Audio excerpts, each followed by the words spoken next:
મહેરબાન ડીજીપી ગુજરાત રાજ્ય શ્રી વિકાસ સહાય સાહેબનાઓએ આપેલ સૂચના મુજબ 100 કલાકમાં અસામાજિક તત્વો ઉપર કાર્યવાહી કરવા અંગે મહેરબાન પોલીસ કમિશનર શ્રી અનુપમસિંહ ગેહલોત સાહેબ સુરત શહેર, સેક્ટર 1 શ્રી વાબાંગ જમીર સાહેબ તથા ઝોન 1 શ્રી આલોકકુમાર સાહેબના સૂચના અને માર્ગદર્શન મુજબ અત્રેના ઝોન 1 વિસ્તારના એ ડિવિઝન વિસ્તારમાં સમાવિષ્ટ કાપોદરા, સરથાણા તથા લસકાણા પોલીસ સ્ટેશન વિસ્તારમાં અસામાજિક પ્રવૃત્તિઓ અને જેની ઓળખ અસામાજિક તત્વો તરીકે થયેલ છે તેવા કુલ 121 વ્યક્તિઓને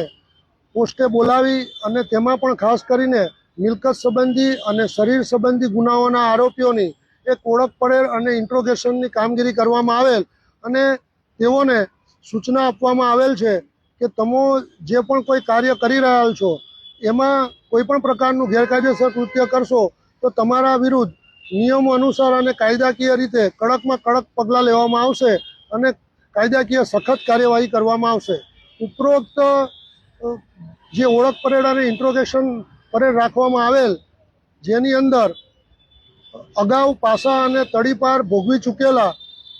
કુલ 16 જેટલા આરોપીઓનો પણ સમાવેશ થાય છે અને મિલકત સંબંધી અને શરીર સંબંધી ગુનામાં સંડોવાયેલ આરોપીઓની સમાવિષ્ટ આમાં કરવામાં આવેલ છે અને આ કાર્યવાહી સુરત શહેર દ્વારા રોજે રોજ કરવામાં આવનાર છે અને